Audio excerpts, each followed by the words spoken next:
coordinación efectiva entre el Gabinete de Seguridad y las entidades federativas.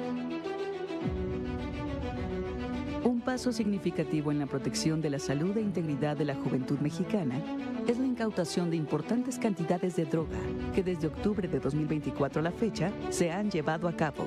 Se han asegurado cerca de 1.5 toneladas y más de 3 millones de pastillas de fentanilo, más de 69 toneladas de metanfetaminas, aproximadamente 57 toneladas de cocaína y casi 60 toneladas de marihuana.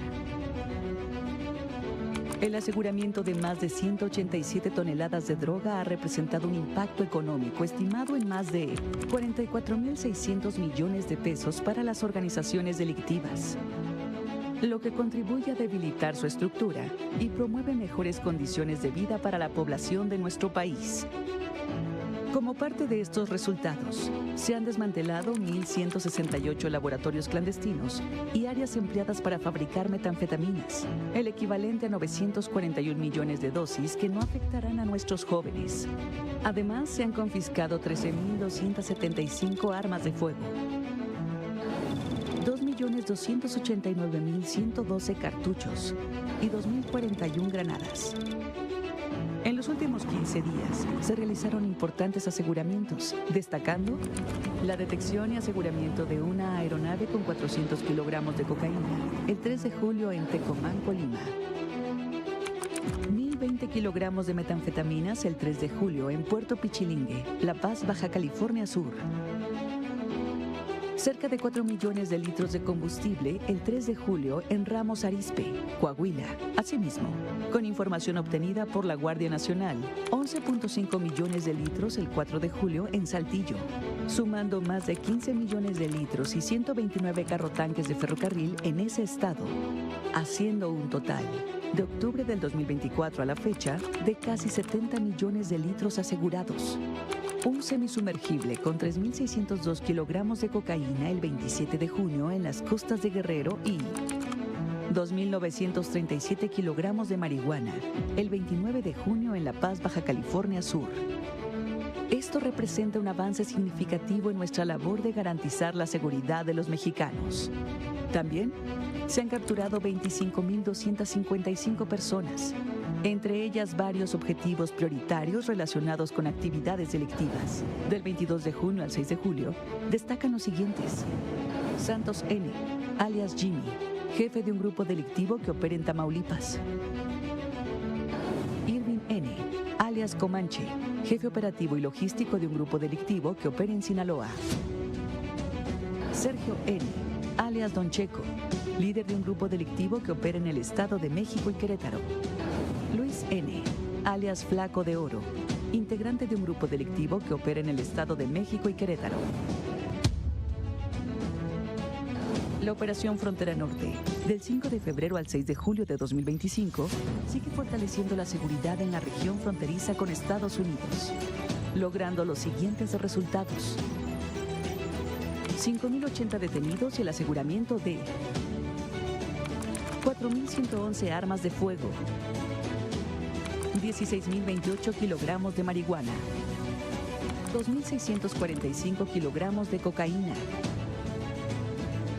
24.699 kilogramos de metanfetaminas, 257.89 kilogramos y 1.148.440 pastillas de fentanilo, 258.779 kilogramos y 995.338 litros de sustancias químicas y 50 laboratorios clandestinos de producción de metanfetaminas. En cuanto a la incidencia en el delito de homicidio doloso, se han obtenido los siguientes resultados. De junio de 2024 a junio de 2025 hubo una disminución de homicidios del 24.5%. Septiembre de 2024 en comparación con junio de 2025, hay una reducción de la violencia con 21 homicidios diarios menos. Este mes de junio de este año es el más bajo en el delito de homicidio desde 2016. El primer semestre de 2025 es el más bajo en número de homicidios desde 2016. 25 entidades disminuyeron entre el primer semestre de 2024 y el primer semestre de 2025 en este delito. Con motivo del paso del huracán Eric en los estados de Guerrero y Oaxaca y la tormenta tropical Barry en el estado de Tamaulipas, las Fuerzas Armadas aplicaron el Plan DN3E y Plan Marina con 21.760 efectivos de defensa y 13.735 de Marina del 19 de junio al 6 de julio, brindando la siguiente ayuda: 10.175 despensas entregadas, 32.157 raciones calientes repartidas, 171.013 litros de agua distribuidos con planta purificadora, 56 albergues instalados en los que se alojaron 2.230 personas. Estas acciones y resultados son reflejo de las estrategias emprendidas por el Gobierno de México para garantizar la seguridad, desarrollo y bienestar de las y los mexicanos. Gobierno de México. Bueno, aclaro porque dije todas y todos somos víctimas. No quiere decir que todos hayamos sido víctimas, porque luego nos sacan de contexto, ya saben quiénes. Entonces, el tema es, cuando hay una denuncia de extorsión, el objetivo es que se persiga de oficio. Eso significa que la víctima no es solamente quien recibió la extorsión, sino que el Estado mexicano se asume como víctima y atiende el delito. Ese es el objetivo. Iniciamos con el 089, con la estrategia, y se refuerza con los cambios a las leyes este año. Bueno, adelante, vamos a ver, Huachicola. A todos, no a todos les va a tocar. ¿Quién quedó ayer que no vino? Tú, sigues tú porque… Buenos días, presidenta. Hans Salazar, de Noticiero en Redes. Preguntarle sobre este tema del llamado huachicol.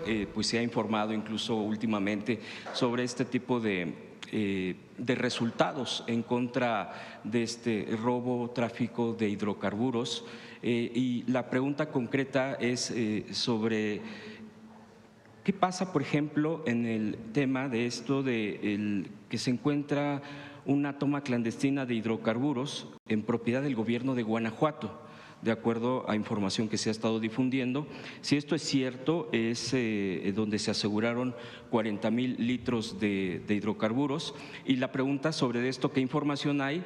Y ¿qué pasa con la coordinación de las autoridades? Esto obviamente pues se tiene que ver con propiedad de un gobierno. Por favor.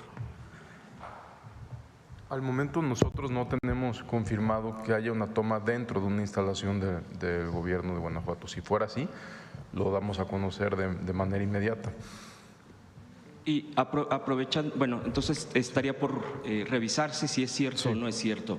¿Eso lo podrían informar si es que se supiera hoy? Sí, por supuesto. Y preguntar, aprovechando, secretario presidente, si me permite, sobre estos aseguramientos, pues lo que vemos en las imágenes es pues el uso de ferrocarriles, el uso de terrenos grandes, pipas, cantidades también cantidades altas. Preguntar, todo esto, ¿cómo se da? Esa es como que la pregunta también en general, cuando pues hay autoridades, y me refiero a los diferentes niveles, municipal, estatal, que no se pueda, dice, muchas veces la pregunta es, ¿cómo puede suceder esto en vista de mucha gente y hasta que llega este tipo de operativos y son, pues dan estos resultados? ¿Qué es lo que hay detrás de todo esto?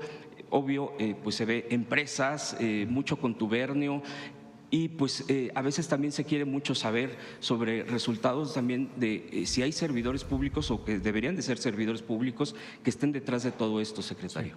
Sí, se da cuenta en estos meses de la administración de la presidenta Claudia Sheinbaum, los operativos que se han realizado en contra de este delito han sido progresivos. Un ejemplo, esto que anunciamos de Ramos Arizpe y el fin de semana pasado en Coahuila, tienen que ver con una operación que se hizo en marzo con el buque. Entonces, toda esta investigación es una secuencia, se van obteniendo más órdenes de aprehensión, más órdenes de cateo. ¿En qué están relacionados los patios de Coahuila? Pues que de ahí también llegaba a almacenarse parte del combustible que salía de este buque. Entonces la información se va ampliando conforme se van realizando los cateos y conforme se van realizando las detenciones. En el otro caso que anunciamos de los 12 cateos, la Fiscalía General de la República obtuvo 7 órdenes de aprehensión. Cuando se realizan estos 12 cateos en 4 estados de la República de manera simultánea, se cumplimentan 6 de las 7 órdenes de aprehensión. Con estas órdenes de aprehensión, ya la propia Fiscalía General de la República está trabajando para nuevos cateos y para más órdenes de aprehensión. Es decir, esta investigación tardó alrededor de 6 meses, no es tan rápido como quisiéramos, pero por supuesto que se van descubriendo mucho más vínculos y se van descubriendo más predios, más tomas, más personas involucradas.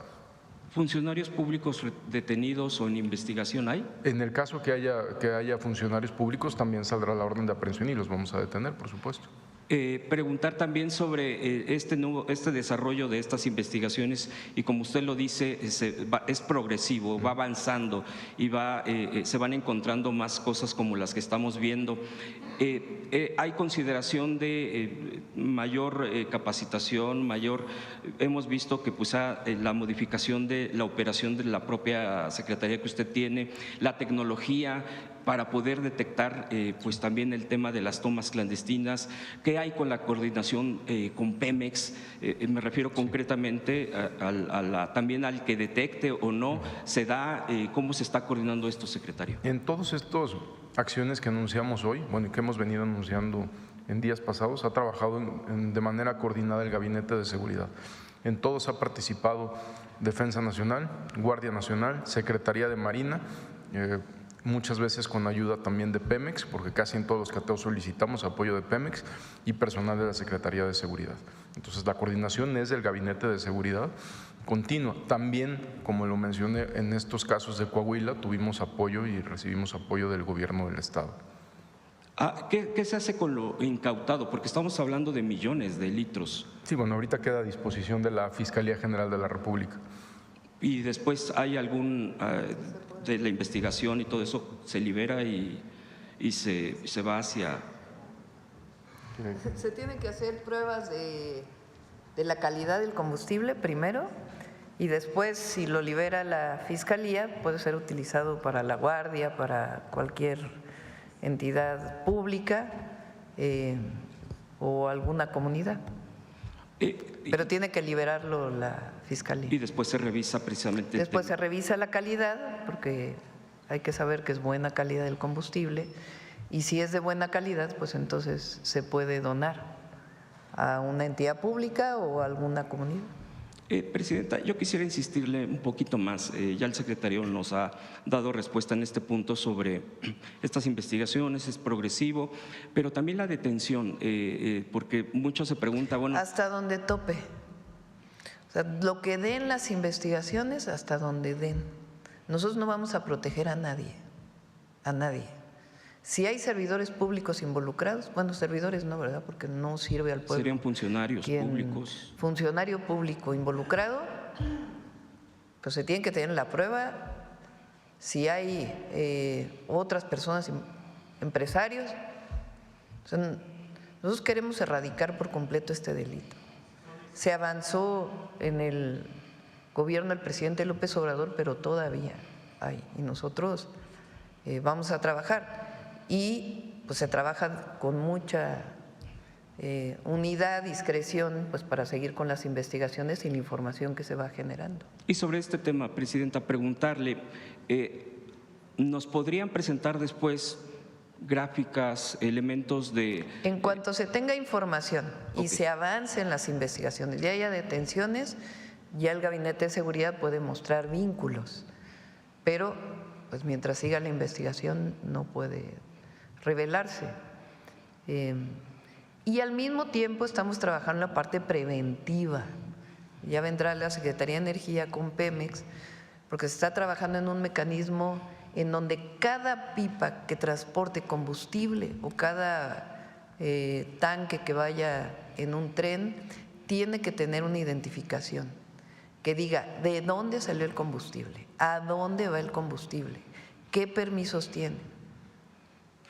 Todo eso lo vamos a hacer a través de un QR que tiene que traer quien transporta, pero que tiene que estar vinculado desde que lo importó, si es importación de combustible, hasta la gasolinera donde va. O si salió de una refinería de Pemex, desde que sale de la refinería de Pemex hasta la gasolinería donde va o al centro de almacenamiento. Entonces, esta es la parte preventiva y se está trabajando con el SAT. Se han dado de baja muchísimos permisos con el SAT. Se está trabajando con la CEA, con Profeco. Es un grupo muy grande de trabajo que coordina la Secretaría de Energía para todo el proceso preventivo, de tal manera que si hay una pipa en una carretera que no tiene identificación y que no tiene la trazabilidad y transporta combustible, pues de inmediato tiene sanción administrativa. Y aparte, pues toda la investigación penal que se está desarrollando. En esta parte de quien tiene ferrocarriles, pues no es como que en todo el país, todo se investiga. Va a haber ¿qué tipo de sanción a una empresa, por ejemplo? O sea, tendría que ser fuerte a una empresa que tenga una… Tiene que venir el proceso. O sea, la Fiscalía pues convoca a todos los involucrados y ahí pues tiene que Y las revisarse. gasolinerías que reciben esto hasta También, podrían perder el… Todos. Ok. Presidenta, si me permite, en un segundo tema, preguntarle al fiscal que está aquí presente sobre el caso de Julio César Chávez, hijo, qué información se tiene, si nos podría ahondar al respecto, porque bueno, la información que se ha difundido allá de Estados Unidos es que no se ha presentado en un tema, no se ha presentado y que incluso el propio abogado, todo esto es en difusión de medios, no sabe incluso su paradero. ¿Nos podría dar más información al respecto, por favor? Sí, estamos esperando a que se lleve a cabo la audiencia que el propio gobierno de los Estados Unidos señaló para que lo puedan deportar en forma inmediata. Parece que el día de ayer hubo una cierta confusión porque había dos audiencias. Siéntense, por favor. Había dos audiencias, una por unos delitos anteriores que estaban en investigación y la otra que es la de la deportación. La que nos va a dar la información más certera va a ser la de la deportación. Esperamos que en estos días, habían dicho que el lunes, no sé si ustedes lo vieron, resultó que el lunes ni una ni la otra se hizo. Ahora vamos a estar pendientes, todo nuestro personal está listo. También lo dimos a conocer, el abogado de esta persona ha estado presentando una serie de amparos que son improcedentes y lo vamos a judicializar en el momento en que llegue. Gracias. A usted. Y finalmente, Presidenta, preguntarle sobre Viola Davis, que la elogia su liderazgo. Es pues honor a quien honor merece. El personal que fue a Texas son los bomberos de Acuña, en Coahuila.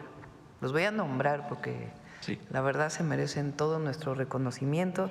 Al presidente municipal también de Acuña, a Emilio de Hoyos, y son Javier Alvarado Lumbreras, Christopher Abraham Herrera, Roel Delgado Martínez, José Omar Llanas, Aldo Ortiz Rodríguez, Mario Alberto Linares, Guillermo Samuel Quirós, Javier Isaac Alvarado, Jesús Eduardo Salas, y trabajan con una fundación que trabaja en vínculo entre Coahuila y el estado de Texas para capacitación y otros temas, que se llama Fundación 911. Ismael Aldana Flores, Miguel Ángel González, Jesús Gómez Arizpe y Jorge Fuentes. Realmente nuestro reconocimiento.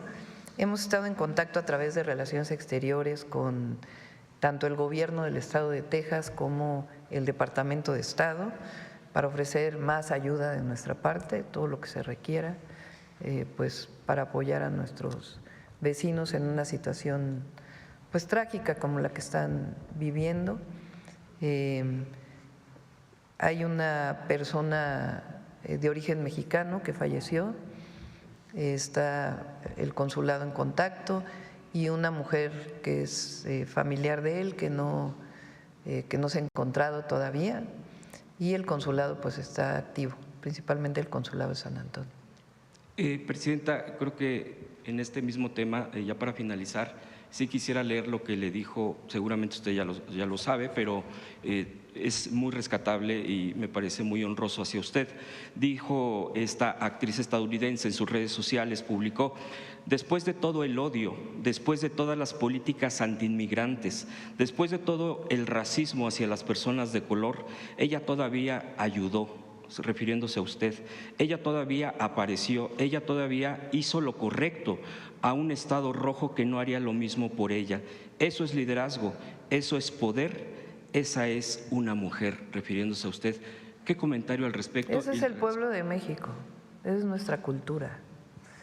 Las y los mexicanos somos solidarios, fraternos siempre. Y lo que refleja con bomberos que van y arriesgan su vida, como lo hicieron en California, para salvarla de otros, es la esencia del pueblo de México, es el humanismo. Gracias, presidenta. Ahora sí. Muchas gracias, presidenta. Juan Fierro, del periódico tiempo.com.mx y Puente Libre MX en Ciudad Juárez. La primera pregunta es acerca de esta estrategia nacional en contra de la extorsión. Si esta ley contempla recursos extraordinarios para los estados o que se destine finalmente para estos grupos especiales. Lo que haga falta para erradicar el delito de extorsión. Lo que estamos haciendo ahora es primero poner a disposición de la ciudadanía un equipo de trabajo bajo la coordinación de la Secretaría de Seguridad, donde participa la Guardia, todo el Gabinete de Seguridad y la propia Fiscalía General de la República, y la coordinación con los estados para poderlo llevar a cabo. Entonces, eso es ahora. Con la nueva ley, que requiere necesariamente una reforma constitucional, pues vamos a estar más equipados para poderlo hacer. Y si se requieren más recursos, habrá más recursos. Lo importante es que una persona que sufre o que es víctima de una extorsión sepa que estamos ahí para apoyar y que está, pues todas las instituciones de seguridad y procuración de justicia estamos ahí para apoyar y para erradicar este delito que lo sufren pues muchas personas en nuestro país. Presidenta, en otro tema, el fin de semana la Secretaría de Hacienda da a conocer una reducción a la deuda a 49.2 del PIB, impulsada por la apreciación del peso y el manejo de los pasivos. ¿Qué medidas concretas, presidenta, continuará su gobierno para mantener esta tendencia de consolidación fiscal, teniendo en cuenta pues el gasto social y la inversión en infraestructura? Se llama austeridad republicana. No puede haber gobierno rico con pueblo pobre. Fíjense, la reducción del déficit se llama. En 2024 el presidente López Obrador decidió invertir mucho para acabar todas las obras. Todavía nos quedaron algunas a nosotros, pero las importantes, las estratégicas que él planteó para su sexenio, las terminó. Nos quedó un poco del Tren Maya, vamos a hacer el Tren Maya de carga, digamos ya una parte mucho menor del cierre de esas obras. Él cerró y por eso aumentó el déficit en el 2024. ¿Qué quiere decir el déficit? Pues que hay un poquito más de deuda. Hay más gasto que recaudación. Entonces ese déficit pues se cubre con deuda. Entonces solo fue para 2024. Nosotros no podíamos empezar el 2025 pues con la misma deuda, primero porque no traíamos pues el cierre de esas obras. Apenas estamos iniciando las nuevas obras como el Tren México-Querétaro o el Tren México-Pachuca, en fin, las carreteras que estamos haciendo, las obras de agua, todas las obras de infraestructura social que estamos haciendo. Entonces este año pues teníamos que empezar con menos. Entonces hubo una reducción del déficit de alrededor de 2 puntos del PIB, un poquito más. Un punto del PIB son como 380,000 millones de pesos. ¿Cómo cubrimos esa parte? Pues con más ingresos, que estamos en récord de recaudación, y también con mayor austeridad. que no impacte la operación del gobierno para lo que requiere la ciudadanía, evidentemente. No hay recortes en salud, no hay recortes en educación, como era en el periodo neoliberal, que decían vamos a recortar y recortaban en lo que se llamaba el gasto social. Nosotros le llamamos inversión social. Recortaban en educación, recortaban en salud pública, recortaban en todo eso y decían pues que todo eso lo hagan los privados. Nosotros no, recortamos en todo aquello que todavía puede disminuirse del gasto operativo del gobierno sin impactar la salud, la educación y la propia operación que requiere el gobierno para atender a la ciudadanía. Y ese va a ser el mismo mecanismo hacia adelante y seguir combatiendo pues todavía algunas áreas en donde todavía hay corrupción y que representen pues mayores ingresos públicos y también pues una revisión general sobre cómo está establecido el gasto público. Ahora vamos a recortar, estamos haciendo una reforma para que la manera en que se gasta pues sea más eficiente. Ese es por eso se reformó la ley de obra pública, la ley de adquisiciones y algunas otras reformas que vamos a hacer para hacer mucho más eficiente el gasto.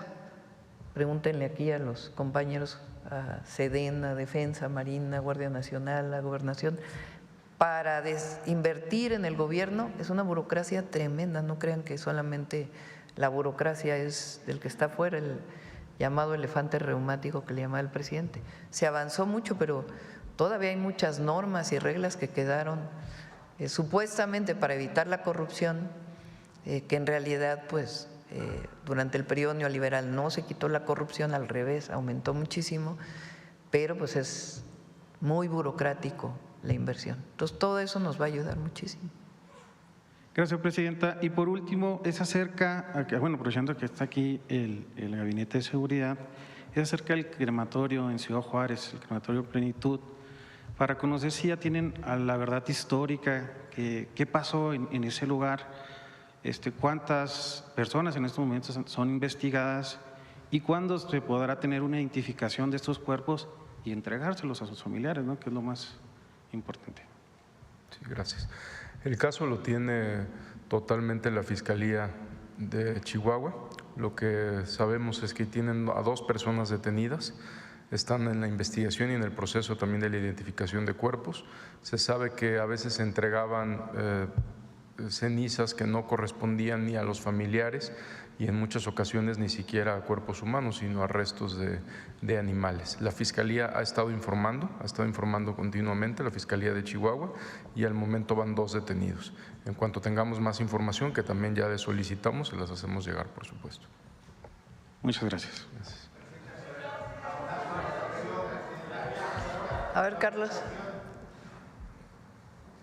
Buenos días a todas y todos. Carlos Navarro, de Heraldo Media Group. Presidenta, ¿por qué usted cree o qué elementos hay para que la extorsión sea uno de los únicos delitos en esta administración que no han logrado disminuir, que han detectado en el comportamiento, incluso para redoblar esfuerzos y presentar una estrategia nacional? Hay mucha cifra, aún con las denuncias, y que ha aumentado, porque estos son denuncias directas. Muchas veces las personas no regresan a ratificar su denuncia por temor. Y es comprensible, totalmente comprensible. Entonces, por eso le estamos quitando a la víctima el peso de la denuncia, que se persiga de oficio y que se desarrollen todas las capacidades de inteligencia e investigación para poder pues detener a quienes se dedican a este delito que es tan doloroso para la gente. Uno de los principales sectores afectados son los comerciantes. ¿Cómo generar esa confianza para que ellos puedan hacer esta denuncia anónima y no crean que nada más va a ser letra muerta en este caso? Pues es el fortalecimiento de las capacidades tanto estatales como federales para poderlo hacer. Y por eso, porque la pregunta era ¿por qué estamos siendo un sistema nacional de inteligencia y investigación? Pues para poder atacar este tipo de delitos que requieren el desarrollo de mucha inteligencia, para poder saber quiénes son los que se dedican a esto, con quién están vinculados, etcétera, etcétera. En días pasados aprobaron leyes para fortalecer el tema de la estrategia de seguridad. Se viene la estrategia contra la extorsión. ¿Hay pendientes para fortalecer el andamiaje jurídico para que esté completa la estrategia de seguridad, Presidenta? Pues por lo pronto es lo que estamos planteando. También la ley del Sistema Nacional de Seguridad apoya mucho esto porque fortalece las capacidades de coordinación y las atribuciones de cada uno de los miembros de este gabinete, desde los municipios hasta la federación. Entonces, las dos leyes ayudan a combatir este delito que todavía no podemos disminuir. En el Heraldo de México se publicó que se han detectado 11 rutas de tráfico de armas desde Estados Unidos a México, principalmente desde Texas, el 43% de las armas. Texas es un estado con una legislación muy laxa de la materia. ¿Cómo atender a esta situación si ya tienen identificadas estas rutas, Presidenta? Pues es nuestra insistencia, Estados Unidos. Nosotros hacemos nuestra parte en nuestro territorio, pero es la insistencia a las instituciones de seguridad y justicia de Estados Unidos. Ellos tienen que hacer su parte en su territorio para lavado de dinero, para control de tráfico ilegal de armas. Ellos tienen que hacer su parte en Estados Unidos y nosotros nuestra parte en México y la coordinación. Pero el propio Departamento de Justicia reconoció que más del 70% de las armas que se usan en México entran ilegalmente a México desde Estados Unidos. Entonces, seguir insistiendo en que ellos tienen que hacer su parte. Y es parte de los acuerdos que tenemos. Y nosotros, pues, desde nuestro país. Desde el Gobierno de México se ha informado toda la colaboración en las distintas materias que han llevado a cabo. Sin embargo, ¿desde Estados Unidos se está colaborando como realmente se necesita, Presidenta? Se necesita más de parte de ellos, en el tráfico de armas, sí se necesita más. También preguntarle… Y en otros, porque también lavado de dinero allá, también pues la persecución del delito. Preguntarle, en los últimos días han dado a conocer cifras y el aseguramiento en tema de huachicol. Preguntarle, ¿han detectado que cárteles de la droga estén detrás de estos esquemas de operación? Porque vemos que la dimensión de la operación es muy grande como para que sean grupos locales.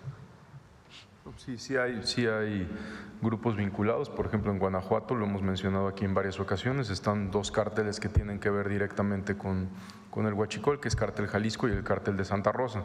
En el caso de estas operaciones, de los 12 cateos que se realizaron, era una organización independiente, una organización grande, delictiva, que trabajaba en la zona centro del país, pero que no la teníamos vinculada con ningún cártel.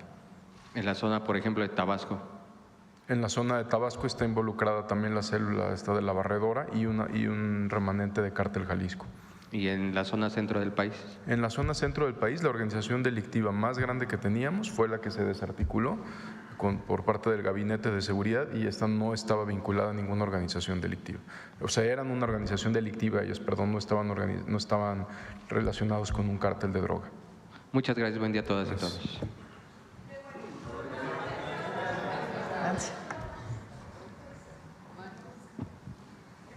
Gracias, Presidenta. Buenos días. Buenos días a todas y a todos. Nancy Flores, de la revista Contralínea.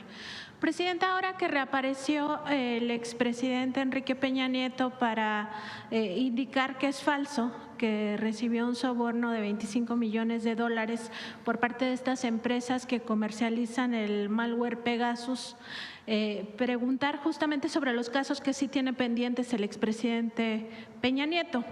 En este caso, pues sabemos que existen denuncias que se hicieron en 2022 por parte de la Unidad de Inteligencia Financiera ante la Fiscalía General de la República, pues por casos de presunta corrupción que involucran no solo al político priista, sino también a 18 familiares y también socios. Esto con relación a presuntos delitos de lavado de dinero, enriquecimiento ilícito y también evasión fiscal, y que se relacionan con la operación particular de 4 empresas: desarrolladora Omex, Plastiestéril, Impulsora Agrícola La Laguna y Espectras. Entonces, justo saber si se tiene algún avance o cuál sería el estatus. Pues tendría que contestar el fiscal, porque le corresponde. Efectivamente, desde principios de la administración anterior se presentaron varias denuncias que no han sido corroboradas con las pruebas suficientes. Esta se aumenta con este nuevo caso, en el que sí se dan ya informes específicos, claros, muy precisos de una relación con empresas que vendieron Pegasus. Inclusive el expresidente ya dio una respuesta. Nosotros ya abrimos una carpeta, por supuesto, y vamos a reclamar a las autoridades de Israel que esta información que dieron de carácter mediático la podamos incorporar a una carpeta para poder seguir adelante.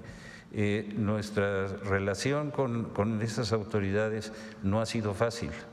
Hemos tenido muchos problemas que vienen prácticamente desde lo que ocurrió en Ayotzinapa y que tenemos casos que están ahí detenidos que llevan varios años. Espero que en este caso tengamos una respuesta más rápida. Si me permite, fiscal, también sí, sobre el caso del malware Pegasus. Bueno, primero sabemos que se adquirió por primera vez en el sexenio de Felipe Calderón y que se utilizó para el espionaje político. También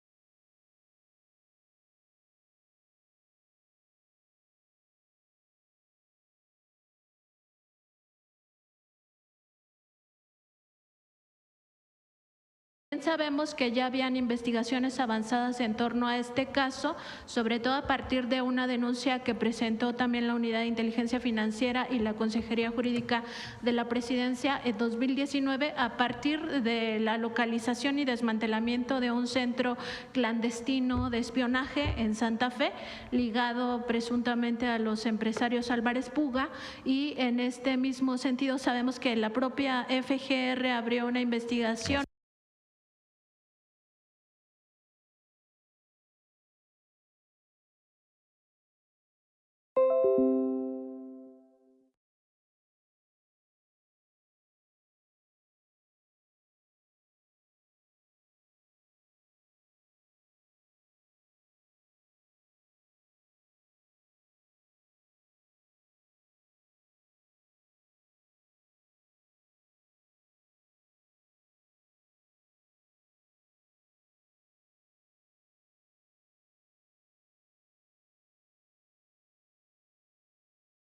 Hacia 2022 la pudo judicializar, y en ese caso es por en contra de la propia empresa israelí NSO Group, que habría, en todo caso se tendría que corroborar, vendido ilegalmente este malware a personas privadas, incluida la delincuencia organizada. A saber cómo van entonces esas investigaciones.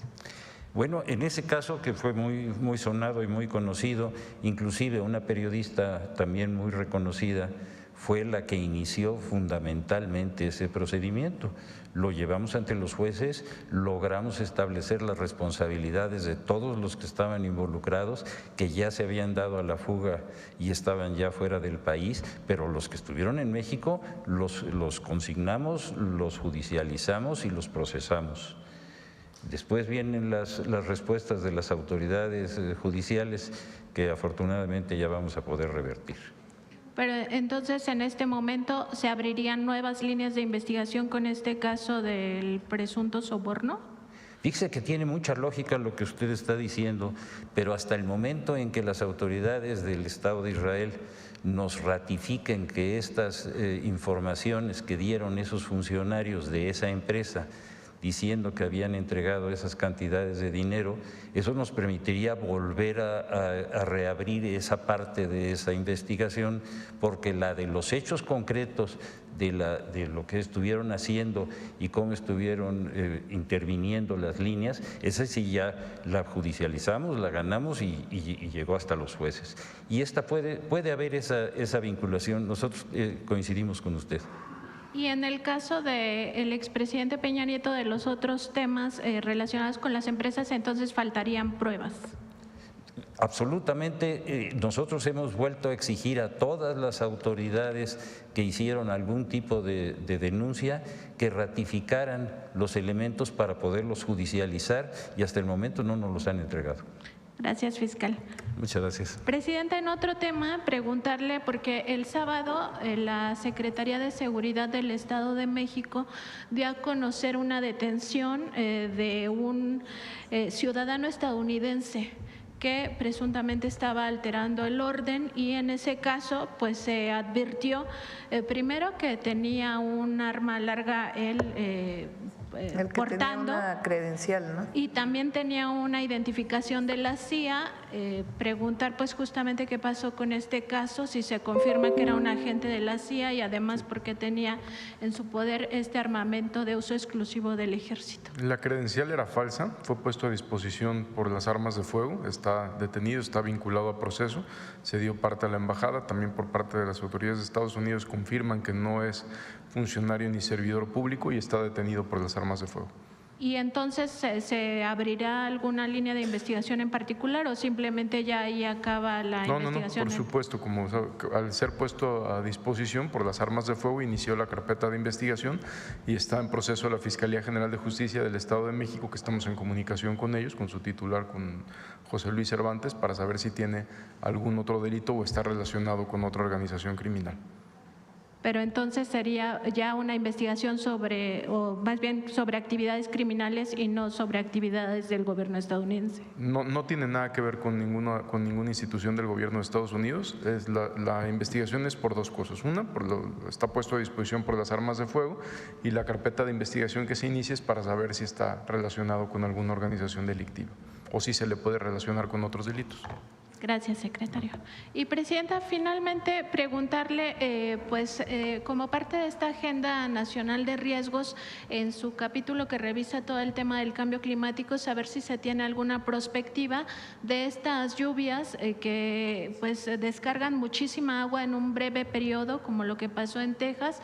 Pues primero para evitar que haya una emergencia similar, ya también pasó con la Dana en España, y también saber si se podría hacer algún tipo de plan nacional para captura de esta agua, ¿no?, que es tan necesaria, sobre todo en las urbes, y que no se vaya al alcantarillado.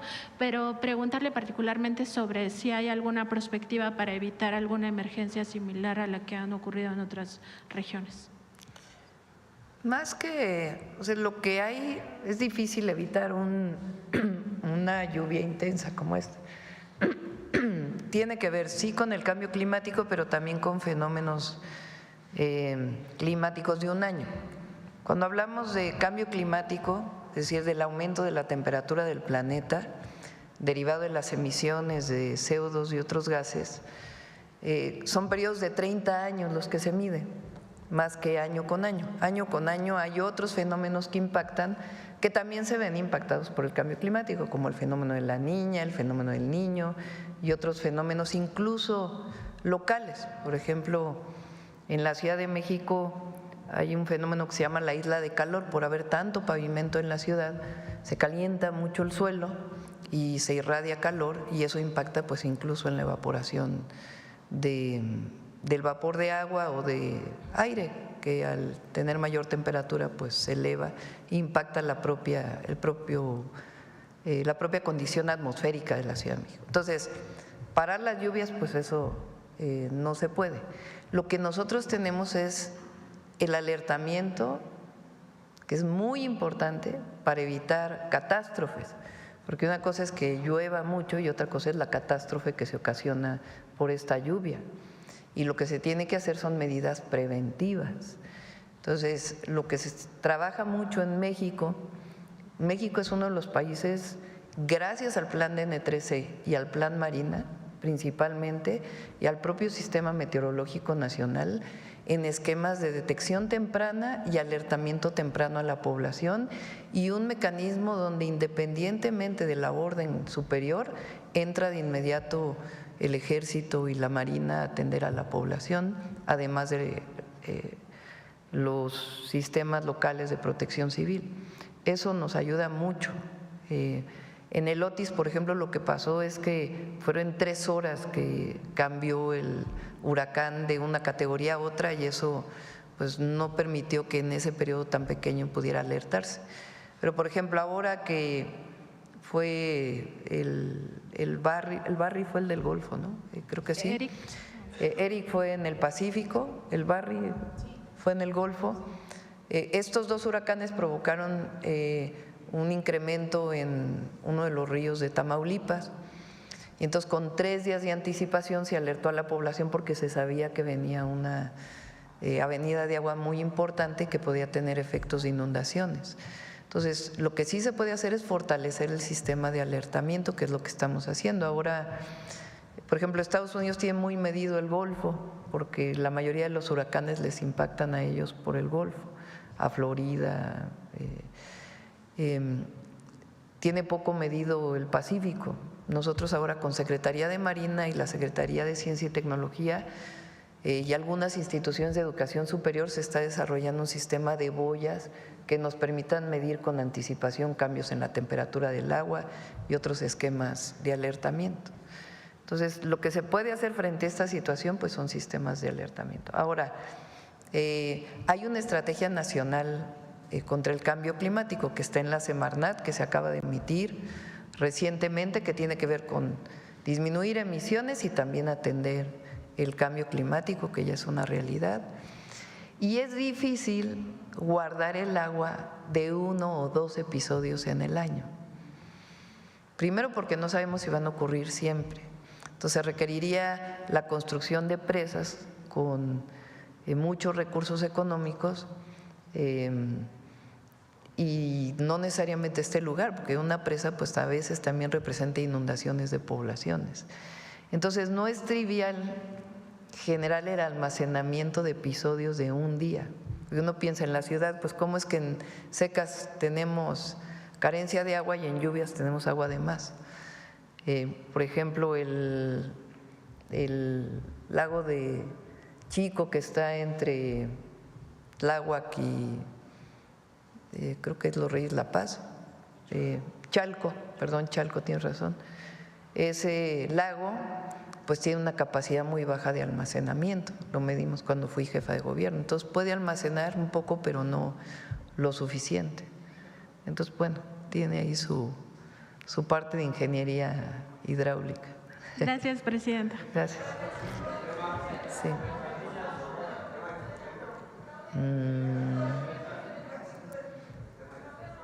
A ver, vamos, ¿quién no ha preguntado recientemente? A ver, vamos con el Universal para que no diga el Universal y luego venimos para acá. Buenos días, presidenta. Salvador Corona del Universal. Preguntarle sobre el tema de Huachicol. Hoy en el Universal publicamos que Pemex pierde 56 millones de pesos cada día, estos datos de la paraestatal. Saber cómo están haciendo para enfrentar estos impactos económicos por este delito y saber sobre estos, los pinchazos que reciben los ductos han crecido 13% en el primer bimestre del año en comparación del anterior. Saber a qué se debe esta situación y principalmente sobre cómo están contrarrestando esta pérdida de 56 millones de pesos. Presidente. Pues lo que se está haciendo ahora nos permite que aumenten las ventas de Pemex. De hecho, en el norte del país aumentó la venta de diésel, porque como se están haciendo tantos operativos que incautan combustible ilegal, pues entonces las gasolineras pues tienen que pedirle a Pemex combustible o quien almacena el combustible, ¿no? Entonces, en la medida en que todo el equipo, el gabinete de seguridad está atendiendo el tema de Huachicol, pues va a ser benéfico para Pemex, va a aumentar sus ventas. Y la otra parte importante pues es toda la parte preventiva que se está haciendo, que incluye también todo el sistema que se llama Sistema Escada, que está en el piso 3 de Pemex, que se está modernizando y ahí está ayudando la Agencia de Transformación Digital. Presidenta, hace unos momentos mencionaba que va a implementar en los camiones que transportan combustible una identificación. ¿Cómo funcionaría? Ya lo vamos a presentar aquí. Se los adelanté, justo ayer nos reunimos sobre este tema. Pemex va, no sé si esta semana que viene o la otra, pero vamos a presentar el plan estratégico para Pemex de largo plazo, que es muy importante. Y en otra ocasión ya presentaríamos pues todo el programa que se está trabajando con varias instituciones para el control del transporte de combustible y almacenamiento. Preguntarle al fiscal general de la República, en particular, si el presidente Enrique Peña Nieto sería la primera denuncia o carpeta de investigación que se tiene contra él.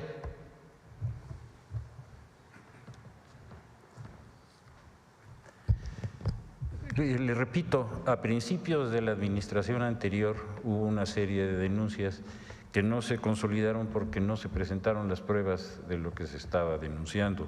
En este caso específico que acaba de hacerse público, como lo acabo de comentar con la compañera, lo que nosotros estamos haciendo es pedirle ya formalmente al gobierno de Israel la autorización a través del sistema de asistencia jurídica internacional para que esas afirmaciones queden dentro de un marco legal y no se vaya al mismo vacío de denuncias que no se sostienen. Entonces, lo que nosotros vamos a hacer y se los vamos a comunicar en forma inmediata es cómo hicimos la solicitud formal al gobierno de ese país, cuándo nos van a contestar y cómo nos van a contestar, para que nosotros no tengamos una hipótesis que no se complete con una prueba suficiente y clara. En esto tenemos que ser muy claros y no se vuelve a repetir lo que acaba de ocurrir. No sé si tiene usted alguna otra duda sobre fiscal, eso. ¿Sería entregarle en qué momento este documento? ¿Cuándo lo enviarían? Pues de inmediato. De inmediato. Nosotros estamos recabando toda la información, que es una información mediática, salió en los medios. Esa la tenemos nosotros que darle la juridicidad necesaria para que ese documento quede debidamente establecido como una afirmación pública de unos empresarios de ese país que hicieron una declaración en el sentido de que a esta persona le dieron esa cantidad de dinero en esa fecha para los propósitos, que todo esto es público. Esa es la solicitud concreta.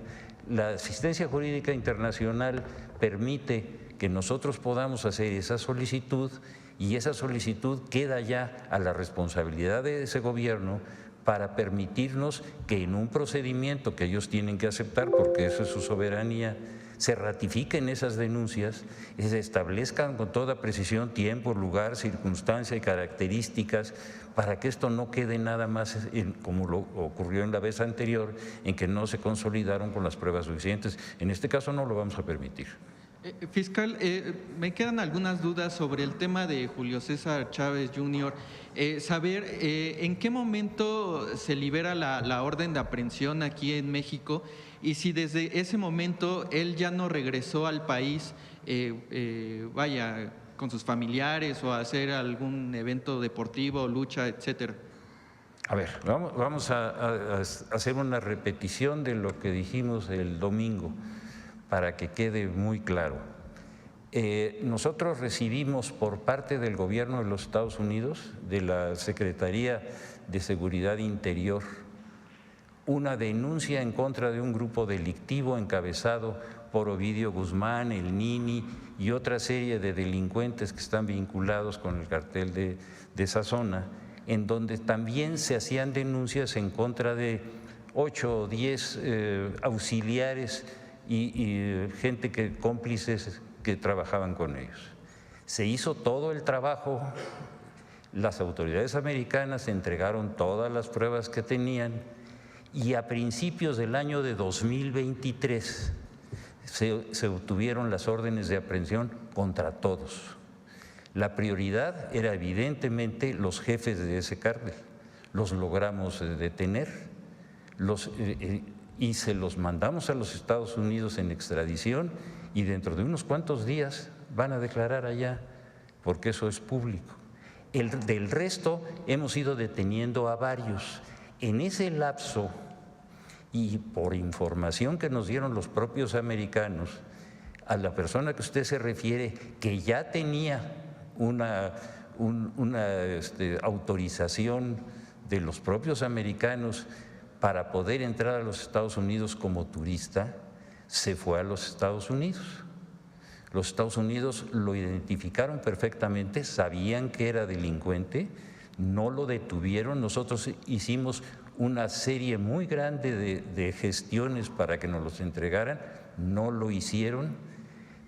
Tal parece que a través de la entrada por Tijuana, que es una entrada en la que se mueven decenas de miles de personas a diario, este individuo entró 1 o 2 veces al país. Los americanos lo sabían, lo han declarado, no nos los informaron.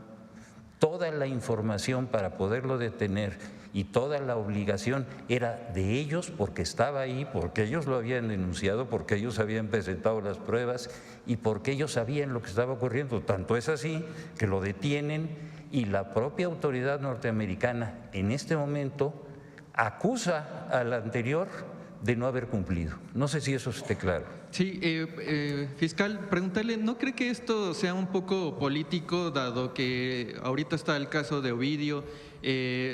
Pues no sé si pactaron una nueva renegociación con él, saber si tiene o veo tintes políticos dentro de este caso del boxeador, y por qué no, también en esta pregunta, ¿por qué no la detuvieron cuando peleó días antes, no? Eso es lo que les tenemos que preguntar a ellos. La información que han dado las autoridades americanas ha sido muy clara. Establecieron que sí sabían que tenía una orden de aprehensión, establecieron que sí sabían que tenía una capacidad para poder vivir en los Estados Unidos, que ahí estaba establecido, que ahí se había casado, que ahí estaba actuando. Toda esa información se tenía. ¿Por qué la usaron en este momento? ¿Y por qué la hicieron en la forma que la hicieron? Pues esa es una responsabilidad de ellos. No sé si esté claro. Sí, perfecto. Muchas gracias. Muchas gracias. Gracias. A ver, va las últimas. Vamos aquí.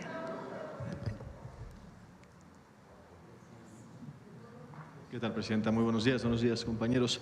Presidenta, no he dejado de pensar de lo que sucedió este fin de semana en el estado de Sonora con respecto a 2 gemelas, su hermana, su mamá también, que fallecieron. Ya hay un detenido, ya se ha hablado al respecto y usted ya ha comentado, pero en particular me preocupa el hecho de que hay elementos de la clase política que, más allá de lo que sucede en específico en Hermosillo, en todo el país, igual en Sonora, que abdican de su responsabilidad para perseguir la siguiente intención electoral que tienen. El alcalde de la ciudad, a pesar de que quiero ser cuidadoso y no lo quiero responsabilizar, no estoy diciendo que él debió haber estado ahí o que debió haber evitado el homicidio, sí estaba en un acto político, en un rancho, pues conspirando para hacerse de una candidatura eventual al gobierno del estado de Sonora. Es su intención, así lo ha planteado. Pero me preocupa este hecho de que hay personas que tienen un cargo público para el que fueron electos durante determinado tiempo y que en ese ejercicio del cargo deciden buscar el siguiente sin asumir la responsabilidad plena que les confiere la ciudadanía, el pueblo de una región determinada. Un poco saber su opinión al respecto de este tipo de situaciones que suceden por todos lados y más cuando terminan en cosas tan lamentables como lo que sucedió este fin de semana. Primero, es un episodio muy doloroso. Es una madre, 2 niñas, 3 niñas, ¿no? 3 niñas. Pues nos conmociona a todo México, evidentemente. ¿Qué tenemos que hacer las autoridades frente a esto y frente a cualquier delito? Investigar y trabajar todos los días para disminuir la violencia en nuestro país. Eso es lo que tenemos que hacer todas las autoridades. Politizarlo no ayuda. Entonces, me voy a abstener de comentar tu pregunta, porque así como a nosotros nos acusan de una u otra cosa, que no importa lo que hagamos, de todas maneras nos van a criticar. Yo me abstengo pues de en este caso particular, que es doloroso y hay que estar cerca de las víctimas, pues hacer un comentario político, ¿no? Me parece bien, Presidenta. Ahora, también quisiera nada más agregar en el sentido de la pregunta, aprovechando que tengo el micrófono, la evidencia preocupante que sí existe de un excomisario de la ciudad de Hermosillo, quien ocupa de alguna manera en otros lugares, se llama Secretaría de Seguridad de Protección Ciudadana en un municipio, con videos ya vinculados al cártel de los Salazar, operando ahí en eventos sociales, emborrachándose en conjunto, algo que ha preocupado mucho a la ciudadanía de Hermosillo. Presidenta, entonces, cambiando de tema, hace más o menos un año sucedió un extrañamiento al embajador de los Estados Unidos, entonces Ken Salazar, un extrañamiento que además acompañó una reformulación de las políticas de comunicación que debían establecer los embajadores de todos los países con el gobierno federal, limitándose a la Cancillería. Quería saber si esta política sigue o esta política sigue en pie y cómo la interpretan ahora. En su momento, a partir de este extrañamiento que realiza el presidente López Obrador, un extrañamiento al que usted se suma, anuncian una modificación en las políticas de comunicación que deben de tener las embajadas con el gobierno de México, limitándolo a que sea a través de las cancillerías. De la Cancillería, el presidente López Obrador, por ejemplo, se Pero no fue una comunicación, fue una política que se siguió, o sea, no hubo algo en particular. Nosotros, en general, con cualquier embajador, sea el embajador de Estados Unidos, con el que se ha colaborado bien desde que llegó, o con cualquier embajador, si quieren platicar con alguno de los secretarios o secretarias, lo que les pedimos es que se dirijan primero a la Secretaría de Relaciones Exteriores. Y todos los secretarios y secretarias tienen la instrucción pues de comunicarlo a Relaciones Exteriores para que se lleve pues un orden en la relación, no tiene ningún otro tema. Y si se han reunido con varios de los secretarios, pero se busca en general pues que esté presente la Cancillería, o si ya quieren una reunión particular con algún secretario se pueden reunir, pero la Secretaría lleva pues de Relaciones Exteriores un orden en la relación con los gobiernos del mundo. Bien, a través de sus embajadas. A conocer si seguía en pie, me parece bien. Ahora, la relación, un poco también tenía la duda con respecto a que pueden tener los embajadores directamente con los gobiernos estatales. ¿Esta comunicación se permite directamente con ellos o también se pide que sea a través? No se prohíbe. No es ningún caso en particular. No se prohíbe. Un embajador puede ir a ver a un gobernador o gobernadora de un estado. Tiene esa posibilidad. Incluso muchos gobernadores que buscan inversiones en su estado pues van y buscan al embajador o a la embajadora porque pues a lo mejor es una empresa alemana, pues entonces buscan al embajador de Alemania o al de Estados Unidos o al de Brasil o a quien corresponda. No se prohíbe. Se busca pues que la Secretaría de Relaciones Exteriores sea quien coordine, pero pues evidentemente no lo prohibimos de ninguna manera. Muy bien. La semana pasada, hace unos 10 días, hubo un evento en la Embajada de los Estados Unidos conmemorativo del 4 de julio, el Día de la Independencia de ese país, de la Declaración de Independencia de Estados Unidos, data de 1777, un evento que fue también en buena medida social. Ahí me llamaron la atención las palabras del embajador, en donde en algún fragmento del discurso que después se reportó en medios de comunicación, el embajador hablaba acerca de que no se puede hablar de migración legal mientras continúe siendo un problema la migración ilegal. Esto de alguna manera se interpretó como una posible respuesta a la sugerencia de la Presidenta de la República a llegar a un acuerdo general con los Estados Unidos en torno a comercio, migración y seguridad, diciendo que pues quizás inmigración no podría entrar, y este reclamo permanente por parte de los mexicanos de que se regularice a aquellos migrantes que viven en Estados Unidos desde hace mucho tiempo. Un poco saber cómo interpretó usted esas palabras del embajador. Habría que preguntarle al embajador, ¿no? Okay. Que ahora sí que se expandiera en este tema. No sé si vieron una declaración, lo ha declarado 3 veces el presidente Trump, de que en el caso de trabajadores del campo y trabajadores de ciertos sectores, él desea generar las condiciones para que tengan permiso para trabajar, que incluiría pues a muchos millones de mexicanos y mexicanas, ¿verdad? Esos son el tipo de acuerdos a los que nos interesa que se reconozca a las mexicanas y mexicanos que están allá. Y ya lo mencionó el presidente Trump.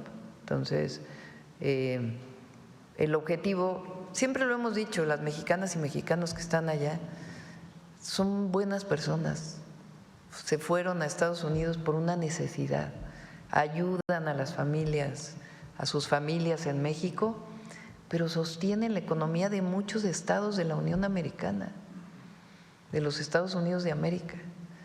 Entonces, ese reconocimiento pues tiene que ser un reconocimiento del gobierno de los Estados Unidos, y recientemente lo hizo el presidente Trump para ciertos sectores, no solo para mexicanos y mexicanas, sino para otras nacionalidades. Pues nosotros preferimos, por supuesto, esa política a la política que tiene que ver con redadas y expulsiones, con la que no estamos de acuerdo. Muchas gracias, presidenta. Disculpe, bueno, no me presenté, Julián Mazoy de SDP Noticias, sí. Disculpe. A ver, aquí que no has preguntado y ya cerramos contigo.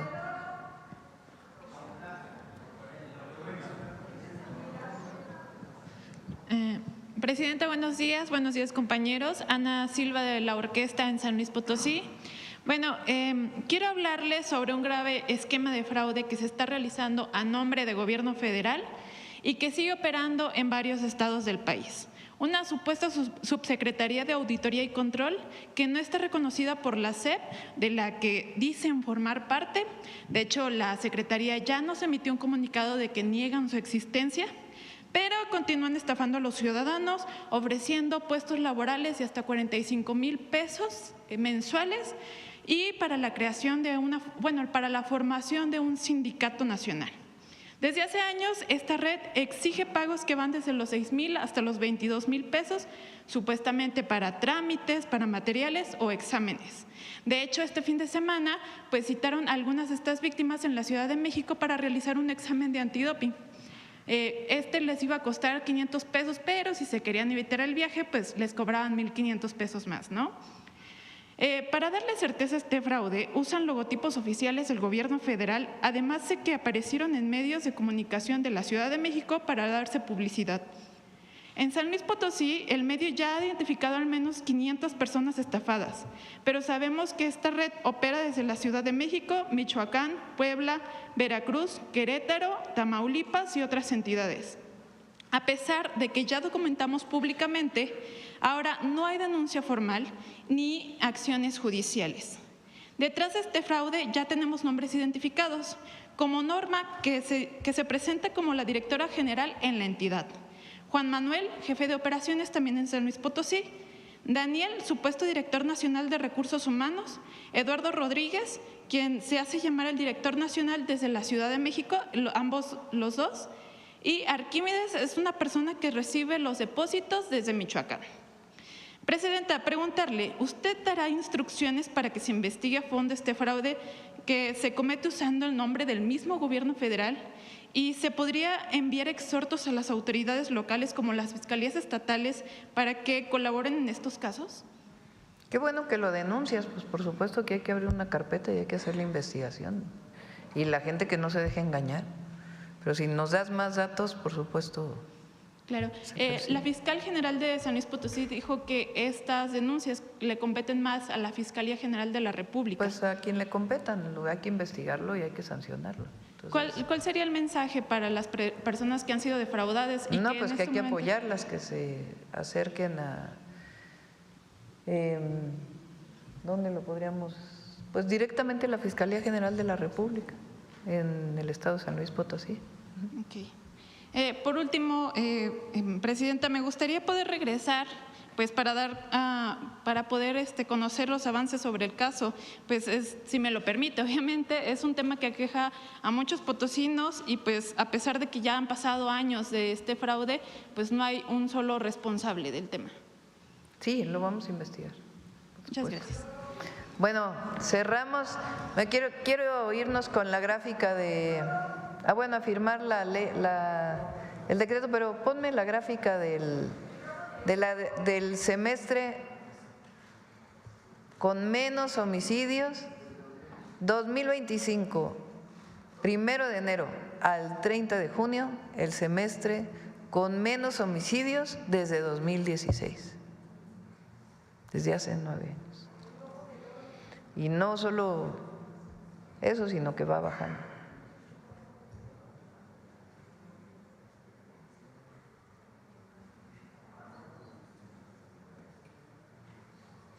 Lo dejamos ahí. Déjalo ahí y ahí firmamos el decreto. Acompáñenos. ¿Quieren comentar algo sobre lo que salió en los medios del robo en oro y plata? Están preguntando. Sí, de una mina.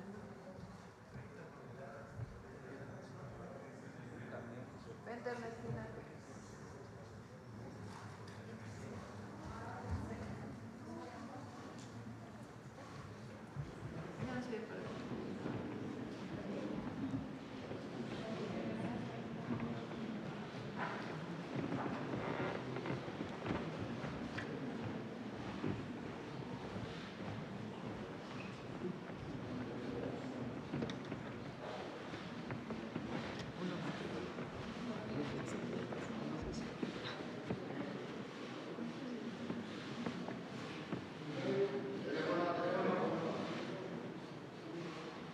Gracias. Informan luego sobre el tema del robo. Envíen un boletín sobre el tema del robo. Gracias. Hasta luego.